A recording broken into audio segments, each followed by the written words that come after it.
साले बात कर रहा है, बात कर लो। हाँ हाँ बताओ, आज नए नए लोगों से मिल रहे हो तुम। राम राम जी दोस्तों, तो क्या लगता सब बड़े होने स्वागत है। आज तक कुछ नया होने जा रहा है। घर पर प्रोग्राम, क्या प्रोग्राम है आज? सुंदरकांड और रात में है जागरण। वही सब देखो, आज मजे लो।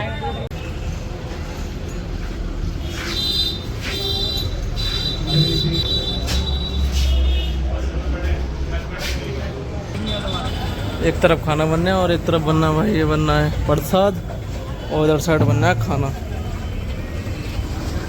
पीछे जो है ना प्रसाद बनना है, जिससे कारण ढकवा दिया कि बाइक वगैरह भाई धूल वगैरह ना जाए, तो प्रसाद सेफ रहेगा।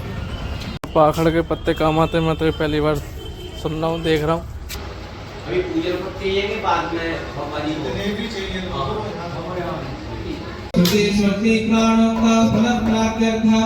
मनोकामना पूर्णतार्थाय सर्वकल्याणतार्थाय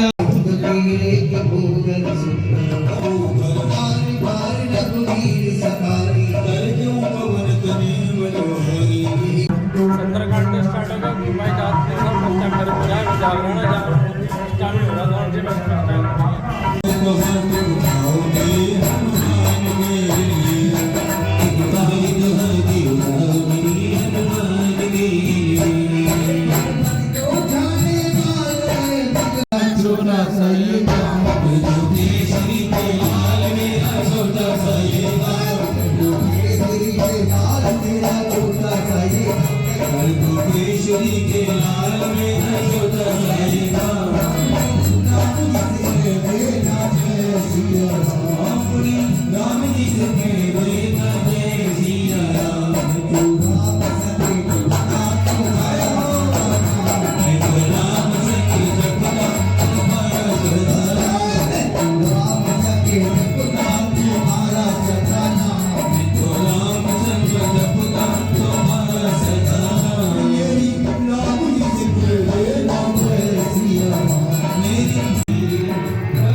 ब्रह्मादिक मुनि नारद वाल्मीक विज्ञान विशारद शुक शनकाद शेष लंका जाले शुर संहारे सिया राम जी के काज सवारे लक्ष्मण मूर्छित परि सवारी आई सजीवन नामे उबारे। सुंदरकांड तो भाई संपन्न हो गया बहुत अच्छे तरीके से। अब इसके बाद देखो कब आते हैं, कितनी देर में आते हैं जागरण हो।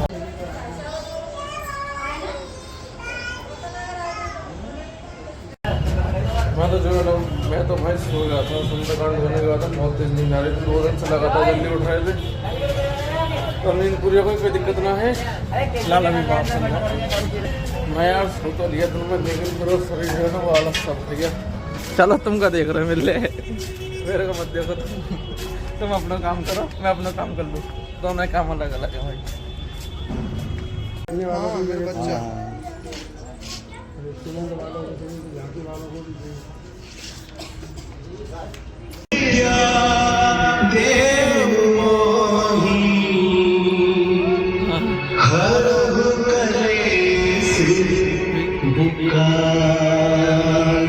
हमारा हमारा जीजा बड़े मेहनती है भाई साहब, देखो काम बिल्कुल छूट नहीं जा, सब जगह लगी रहे, ऐसे जीजा सबको मिले। अरे मुस्कुराहट देखो। सब बढ़िया चल रहा है।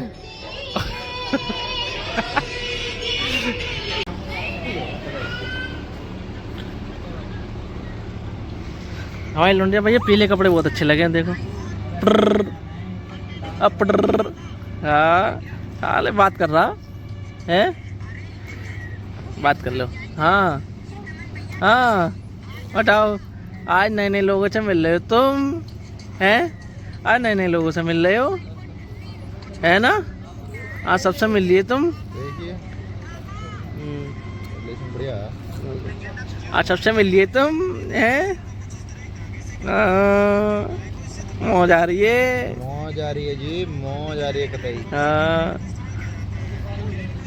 उमाशुतं शोकविनाशकारकं नमामि विघ्नेश्वर पादपङ्कजम्। ॐ गं गणपतये नमो नमः। ॐ वक्रतुण्डाय तत्पुरुषाय तन्नो देवो प्रचोदयात्। ॐ मतिकर्णं वैहरणं गिरिजाशरणं वन्दे शनकेदारवेशं योगीशं कपिलो गजगणकालम्बो दृष्टिविकटो विघ्ननाशो विनायकः। धूम्रकेतो गणार्धक्षो भालचन्द्रो गजाननः दोषातानि नमामि यार्दागभ्यं पुष्पं पादपः। ॐ गणनन्दुहा गणपति गुङ्गवामहे प्रियनन्दुहा प्रियपति गुङ्गवामहे निधनन्दुहा निधिपति गुङ्गवामहे व्यभूषमहं जन्मं शस्त्रस्नाभो भाविष्य वेदाः स्वस्तिनः रष्टनेमिः स्वस्तिनः बृहस्पते। शान्ति पृथिवी शान्तिरापः शान्ति ऋषदया शान्ति पुष्पदया शान्ति विश्वदेवाय शान्ति ब्रह्म शान्ति सर्वगं शान्ति सामरेव शान्ति। ॐ सुशान्त भवतु सुशान्त भवतु सुशान्त भवतु। गौरी गणेश स्पर्श पड़ते हैं, हाथ पर फूल और चावल ले लें, सिर्फ फूल और चावल, फूल और चावल ले लें और मेरे साथ 3 बार ओम विष्णु ओम विष्णु ओम विष्णु का उच्चारण करोगे। ओम तत्सम ओम विष्णु ओम विष्णु ओम विष्णु ओम तत्सम विष्णु ओम विष्णु ओम विष्णु ओम नमो परमात्मने। जम्बू द्वीपे भरतखंडे आर्यप्रदेश देशे ब्रह्मदेश से उत्तर प्रदेशे बरेली मंडले वेदा बहुजनपदे शेषवान तहसील नाम है, शेषवान स्थान नाम है, दिव्य स्थाने है, शुभ कार्य उपलक्ष्य है। विक्रम संवत 2081 मासा मासे उत्तम मासे वैशाख मासे कृष्ण पक्षे षष्ठम उपरांत षष्ठम तिथौ दुर्गा देवी जगत से सकल मंगल प्राप्ति सर्वविध प्राप्ति यश कीर्ति धन्य दान प्राप्ति। दुर्गा देवी जगत के समस्त देवी देवन आवन हम उपलक्ष्य है, समस्त देवी पूजन हम चा शंकर पद है। कलश के नीचे छोड़ है। नमो ब्राह्मण देवाय गो ब्रह्मणता चा जगताय कृष्णाय गोविंदाय नमो नमः। मिश्रा जी ये मंत्र के रख दो। ओम अनित्याय वशवाओ रुद्र हो मरद हातुर्गत्य प्रेक्षन्तु धर्म कामार्थ सिद्धये। वो भी ना धोया। ओम स्वस्तिनाभो भाविष्यवेदाः स्वस्तिनः रष्टनेमिः स्वस्तिनः बृहस्पतिः। इसको दोहरा कर ले, इसको दोहरा कर ले। हाँ जी हाथ लगाए आंटी जी, सीधे हाथ पर खड़ी हुआ, सीधे हाथ लगाए। ओम पुष्पाणमालदीन हम समर्पयामि। अपने हाथ पर पुनः फूल चावल बतासा सफेद इलायची लौंग का जोड़ा लेकर के सभी लोग में ले रहे हाथ पर। दोनों लोग दक्षिणा दें। डॉक्टर साहब जी सब लोग खड़ा कर लो। बढ़ाइए, बच्चे बूढ़े बड़े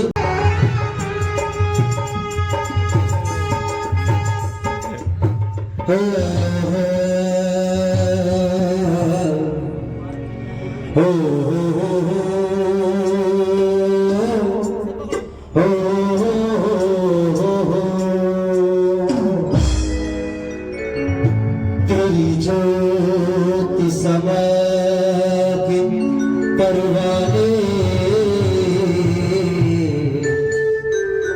तेरी बात निहारा करते हैं।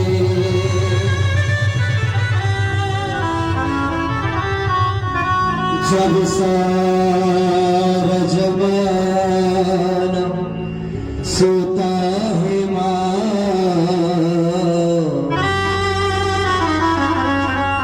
हम तुमको पुकारा करते हैं। उन भक्तों की बात भंडार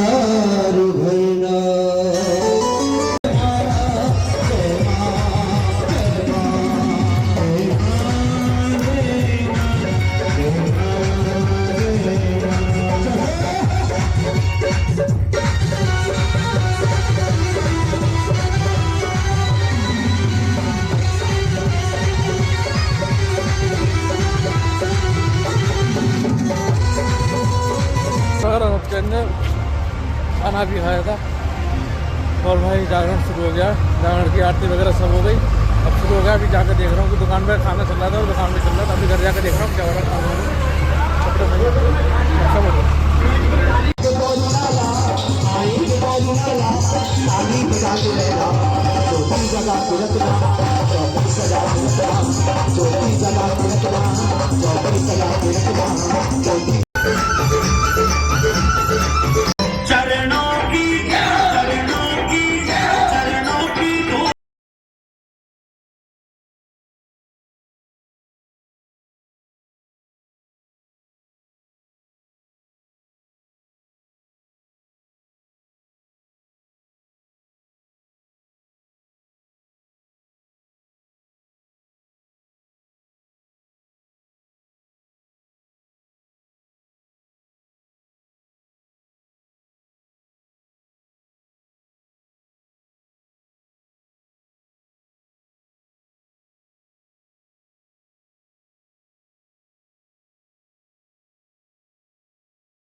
बैठ गई बजा रहे थे।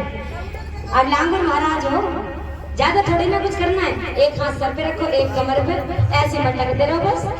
और दोनों जोगनियों के साथ में इतनी सुंदर सुंदर तुम्हें इतनी भाभी और मम्मी मिली, इतनी सुंदर मौसेरी है, मम्मी तो है लेकिन इतनी स्मार्ट है, देखी कर लो कोई बात नहीं। छोटी सी हाजिरी लगा के, एक हाथ सिर पे, एक हाथ कमर पे। इनकी मम्मी कौन सी है वैसे?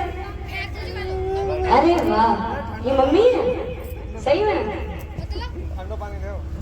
आंटी जी। आ जाओ, अंकल जी कौन से हैं?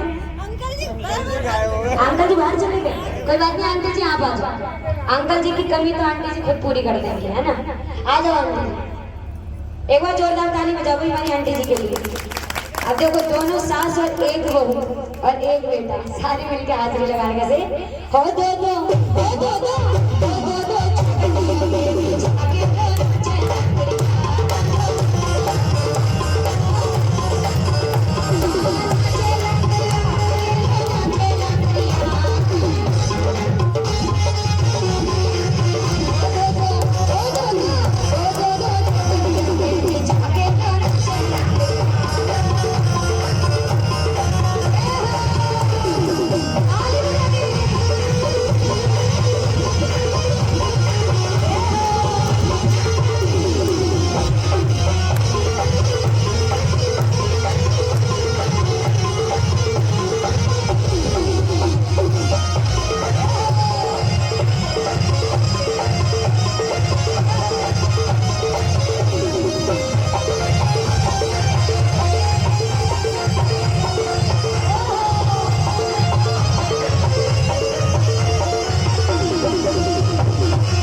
कलंदर भोले शंकर मस्त कलंदर भोले है मस्त कलंदर भोले शंकर मस्त कलंदर भोले है मस्त कलंदर भोले शंकर मस्त कलंदर भोले है मस्त कलंदर भोले और प्यारी है अष्टभुजाधारी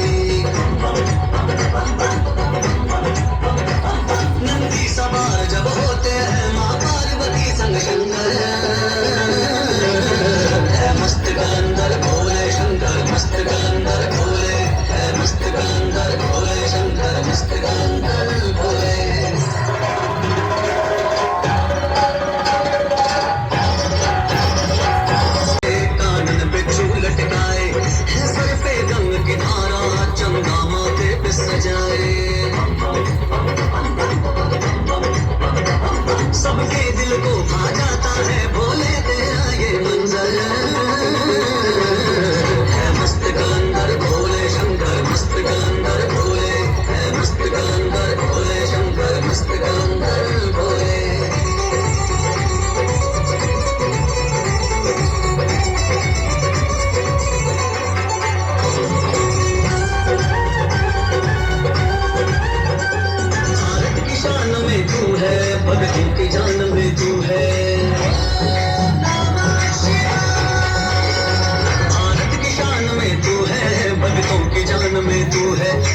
एक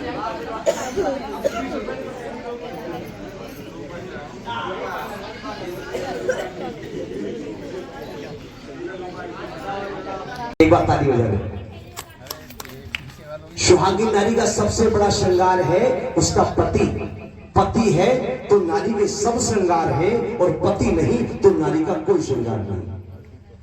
पहला श्रृंगार पति, और दूसरा श्रृंगार होती है नारी की मांग, जो पति के द्वारा भरी जाती है। धर्म है कि हर सुहागिन नारी चाहती है कि उसके पति के द्वारा उसकी 2 बार मांग भरी जाए।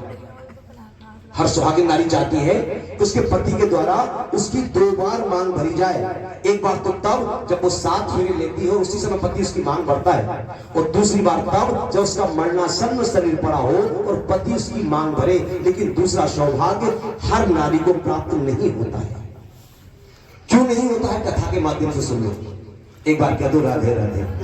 देखो, और कहीं होता तो कथा में, लेकिन अपने लोगों में कथा कह रहा हूं, इसलिए मेरे गुरु ने कहा है कि जहां कहीं कथा करो, यदि अपनी कथा से किसी एक भक्त का भी कल्याण कर सके तो तुम्हारी कथा कहना सार्थक है, और आप किसी एक का भी कल्याण नहीं कर सके तो कथा कहने का कोई भी औचित्य नहीं है। और कथा और कहानी में अंतर होता है। जिसको सुनकर के हानि हानि हो वो होती है कहानी, और जिसका कोई था न हो वो होती है कथा। और तभी कहा है हरि अनंत हरि कथा अनंता, कहो सुनो सब बहुविध संता। इसलिए जितनी भी सुहागिन नारी है वो सबसे पहले अपनी मांग को ढके, शायद अपनी मांग को ढक लीजिएगा। अब मांग को ढकने की बात मैं क्यों कर रहा हूं आप सुन लीजिएगा। पहला श्रृंगार तो पति है, दूसरी नारी की मांग। धर्म कहता है कि सुहागिन नारी की मांग कभी भी दिखनी नहीं चाहिए, कभी भी नहीं, ना पीहर में ना ससुराल में।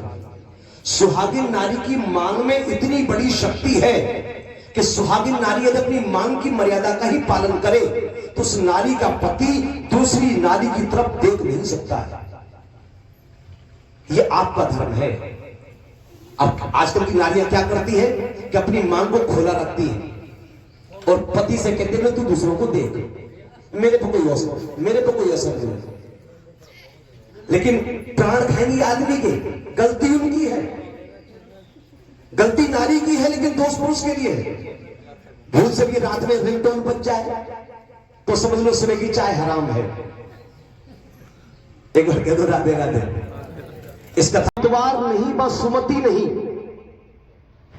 जहां एतवार नहीं बस सुमति नहीं, और जब सुमति नहीं वह मंगल नहीं हो सकता, और जब मंगल नहीं होता है वह बुद्धि अपने आप भ्रष्ट हो जाती है, और बुद्धि भ्रष्ट हो गई तो गुरु का ज्ञान नहीं रहता, और गुरु का ज्ञान होता नहीं तो सुख होता नहीं, और जब सुख होता नहीं तो सिर्फ शनिचर तो वैसे ही सवार रहता है। अब कह दो राधे राधे। और जाते जाते तो मुर्दा भी सीख दे जाता है, बोला देख जहां आज मैं जा रहा हूं तुझे भी कल वहीं आना है। और पीछे चलने वाले लोग कहते हैं राम नाम सत्य है। इस दुनिया में सच है तो सिर्फ भगवान का नाम ही सच्चा है, वरना सब कुछ मिथ्या ही मिथ्या है। लेकिन आज तक मेरे समझ में ये नहीं आया कि ये कहा क्यों जाता है कि राम नाम सत्य है।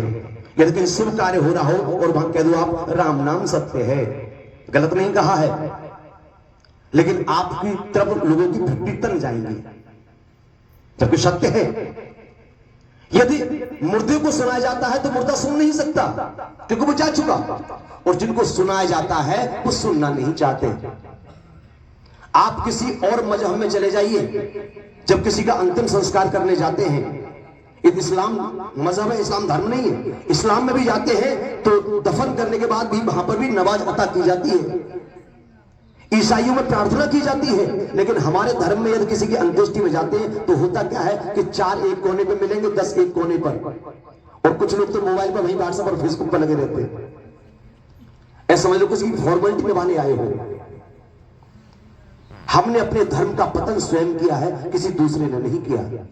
हमारा सनातन धर्म अरबों खरबों वर्ष पुराना है, जब से सृष्टि का विधान हुआ तब से हमारा धर्म है, लेकिन हम लोग अपने धर्म को स्वयं भूले बैठे हैं। एक बार कह दो राधे राधे।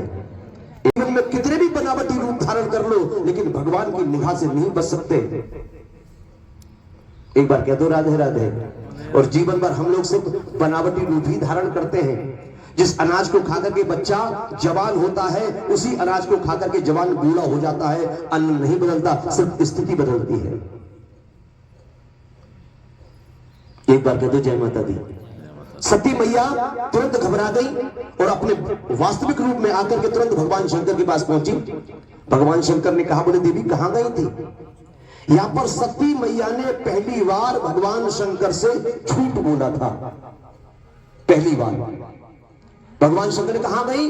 बोले प्रभु, जिस तरह आपने अपने ईश्वर को प्रणाम किया था, मैं आपके ईश्वर को प्रणाम करने गई थी। यह नहीं कहा कि मैंने सीता का रूप धारण किया था, यह नहीं कहा। भगवान शंकर सोच में पड़ गए, बोले प्रणाम कर सकती थी तो यहां से भी कर सकती थी जैसे मैंने किया। भगवान शंकर ने तुरंत ध्यान लगाया तो क्या देखा कि सती मैया ने सीता का रूप धारण किया था। भगवान शंकर समझ गए कि पहली बार सती ने झूठ बोला है। सती नारी का चौथा धर्म कि दुनिया से झूठ बोले, लेकिन कभी भी सुहागिन नारी को पति से झूठ नहीं बोलना चाहिए। लेकिन आजकल की नारियां उल्टा करती हैं, दुनिया से सच बोले ना बोले, लेकिन पति से अक्सर झूठ बोलती हैं। आपको इस बात पर भी आऊंगा, मैं सुन रहा हूं आपकी बात के लिए, मेरे कान बहुत तेज है। हुआ ये कि सबसे बड़ी किसी आदमी का अपनी नारी से काम पड़ गया, बोले पैसा पैसा हाथे का, बोले तुम्हारी किस्म मुंह पे घूला है, तुम्हारी किस्म।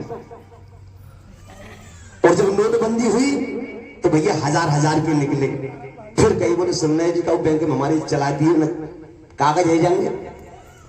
फिर बोली, बोले तूने तो कसम खाई थी। नारी फिर झूठ बोली, बोले तो मालूम मुझे भी नहीं था। कल अलमारी खोल रही थी तो शोकेस में साड़ी के नीचे दबे निकल आई है। एक बार कह दो राधे राधे। पति से झूठ नहीं बोलना चाहिए। सती मैया ने गलती की कि भगवान शंकर से झूठ बोला था।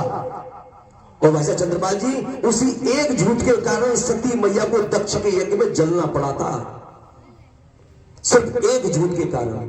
अब आजकल की नारियां पति से कितना झूठ बोलती हैं, अब अंदाजा लगाओ कितनी बार जलेंगी। फिर तो राधे ही राधे है। एक बार कहते जय माता दी। कि जहां प्रभु राम के चरण चिन्ह गिरे, वहां पर उनके चरण चिन्ह ना गिर जाए, तिरछी चला करती थी। लेकिन आजकल की नारी पति के चरण चिन्हों को तो छोड़ो, पति के छाती पर पैर रख करके आगे चलना चाहती है। एक बार कहते जय माता दी। अब ये 6 धर्म कथा से पहले थे, बाकी के धर्म कथा के अंदर आएंगे, उनका विस्तृत तो नहीं करूंगा, लेकिन वो आप स्वयं समझते रहना। लेकिन कुछ नारियों को गलत लग रही है, सब धर्म हमारी बनी है क्या? नारी धर्म की जननी है, इसलिए धर्म की उत्पत्ति भी नारी से ही हुई है। नारी बहुत बड़ी महान है, नारी ऐसी वैसी चीज नहीं। एक बार कह दो जय माता दी, एक बार कह दो राधे राधे। अब देखो कुछ लोगों पर माया हावी।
चाहे जूता लेके जाओ, चाहे चप्पल लेके जाओ।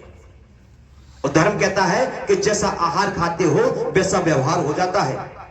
दूषित वस्तु हमारे आहार तक पहुंची तो हमारा आहार दूषित हुआ, और आहार दूषित हुआ तो हम लोगों का व्यवहार दूषित हो गया। एक बार कह दो राधे राधे राधे राधे। अब मैं ये नहीं कहता कि अपना दरवाजा तोड़वाओ या एक पन्नी उतार के 2 पन्नी कराओ, लेकिन कथा के माध्यम से एक बात जरूर कहूंगा कि कभी भी बाथरूम और शौचालय की चप्पल को रसोई घर तक लेकर के मत जाओ। एक बार कह दो जय माता दी। अब 2 चीज जरूर देखना, एक तो उसके घर का मंदिर और एक उसके घर की रसोई। जिस कमरे में उसके घर का मंदिर हो और जहां रसोई हो, उसमें भूल से भी जूते चप्पल पहन करके मत जाना। लेकिन अक्सर लोग क्या करते हैं, बहुत बड़ी गलतियां करती है नारियां, कि मान लो किसी कमरे में उसके घर का मंदिर है, उसके ऊपर ये अड़ान रखी हुई ना, स्लिप है, तो जो जूते चप्पल अपने होते हैं वो अड़ान के ऊपर रख देते हैं, बोले हमारी ये ना हो जाए। हंसने वाली बात नहीं। ये तो आप जहां मंदिर है उसके ऊपर आपने तो जूते चप्पल रख दिए, तो समझ लो आप बहुत बड़ा पाप करके आ रहे हो, और आपके साथ में रास्ते में कोई ना कोई दुर्घटना यदि घटती है तो बहुत बड़ी संकट में पड़ सकते हैं आप देवी देवताओं, उस घर के देवी देवताओं का अपमान कर करके आ रहे हैं, यानी उनके सर पे आप अपने जूता चप्पल मार करके आ रहे हो। यदि आप ये नियम अपने किसी और मेहमान क्या करोगे, तो वही मेहमान उसी मर्यादा को आपके घर पर करेगा, तो आपका मंदिर भी सुरक्षित होगा और आपकी मर्यादा भी सुरक्षित होगी। अब क्या दो राधे राधे, एक बार कह दो जरा जोर से, बात मेरी समझ में नहीं आई क्या, बुरी लगी क्या? एक बार कह दो जय माता दी। जय माता दी। माता भगवती की कृपा से रुको अछूत थी, मंदिर के अंदर जा नहीं सकती थी, पूजा कर रही थी महारानी तारा मंदिर में, अपने झाड़ू पल्ला रुको ने बाहर रख दिया। अब कह दो राधे राधे। संपूर्ण रात्रि जागरण हुआ, उस समय 5 बजे आरती हो जाती थी, और आरती से पहले एक जानवर की भेंट दी जाती थी, जानवर को काटा जाता था, उसका प्रसाद खून जो था वो ज्योति में चढ़ाया जाता था, और मांस का प्रसाद पाने वालों के लिए मांस का प्रसाद बांटा भी जाता था। इधर 4:30 बजे का समय हुआ, राजा हरिश्चंद्र की आंख खुल गई। जब बिस्तर पर महारानी तारा को नहीं देखा, राजा चंद समझ गया, बोली मेरी युक्ति बेकार गई, निकल गई चूना लगा करके। राजा ने क्या किया, अपना भेष बदला, अपनी नंगी तलवार उठाई और रुको के घर पहुंच गया। और जैसे ही रुको के घर पहुंचा तो क्या देखा कि सारा पांडाल खचाखच भरा हुआ था भक्तों से, और उस मैया का बड़ा सुंदर मंदिर बना हुआ था, और ये अखंड ज्योति जग रही थी, और सही वक्त मां के चरणों में बैठ करके जय माता की बोलते हुए उसका जगराता कर रहे थे। राजचंद जैसे रुको के घर पहुंचा तो क्या देखा, महारानी तारा को जैसे आगे बैठा हुआ देखा, अंदर ही अंदर क्रोध में जलने लगा। सोचने लगा मिल तो गई है, आज खबर तो उसकी महलों में जाके ले ही लूंगा, लेकिन पहले ये देख लूं कि आखिर ये हो क्या रहा है, ये चल क्या रहा है। एक पेड़ की आड़ में खड़ा हो गया। आरती से पहले रुको के पति कल्लू हरजन ने एक बकरे को मंगाया, बकरे को काटा, उसका खून इस ज्योति में चढ़ाया, और मांस का पहला टुकड़ा प्रसाद के रूप में सबसे पहले महारानी तारा को ही दिया। महारानी तारा ने इस मांस के प्रसाद को शीश से लगा करके अपनी चुन्नी में बांध लिया, क्योंकि प्रसाद था, प्रसाद के रूप में था, उसको फेंक नहीं सकती थी। माता भगवती की कृपा से रुको जो थी वो सारा दृष्टांत देख रही थी। महारानी तारा ने मांस का प्रसाद बांधा, लेकिन राजा ने जैसे ही मांस के टुकड़े को बांधते हुए देखा, राजा हरिश्चंद्र पर अब नहीं रुका गया, तुरंत दौड़ता हुआ आया, तलवार की नोक महारानी तारा की गर्दन पर रख दी। बोला दुष्टा, मुझे आज मालूम पड़ा कि तुम मुझे रात्रि में सुलाने के बाद कहां का भटकती है, जी करता है तेरी गर्दन काट दूं। सामने पति को पाकर के महारानी तारा कांप गई, अपने पति के चरणों में गिर पड़ी, बोली स्वामी आप यहां क्रोध ना करें, आप महलों को चलिए, मैं सारा दृष्टांत आपको वहां समझाऊं। भागवत हो, ये हमारे शास्त्रों में हव्य कहे गए हैं, और हव्य की पत्नी होती है दक्षिणा, दक्षिणा के बिना हव्य अधूरा होता है, और हव्य के बिना दक्षिणा अधूरी होती है। अब बाकी मेरा किसी से कोई सवाल जवाब नहीं है, जिनको दक्षिणा चढ़ानी वो चढ़ानी है, लेकिन जिन्होंने प्रधान पूजन में यजमान बने हैं उनको कथा का संकल्प ही कराना है। तो आप दोनों पति पत्नी पहले कथा का संकल्प कराइए, और बाकी जो कथा का संकल्प है थाली सभी में घुमा दीजिए, जो भी कथा का श्रद्धा है, क्योंकि मैं नहीं चाहता मैं अपना कथा का ऋण आप पर छोड़ करके जाऊं, जो भी श्रद्धा है कथा के दान पात्र में छोड़ दीजिएगा। देहि में परमं सौभाग्यं देहि में परमं सुखं रूपं देहि जयं देहि यशो देहि दशो देहि विद्यावन्तं धनवन्तं यशवंतम जन्म कुरुम रूपम देहि जयम देहि यशो देहि दसो देहि। 9 बार ज्योति प्रसाद कर मां के चरणों में।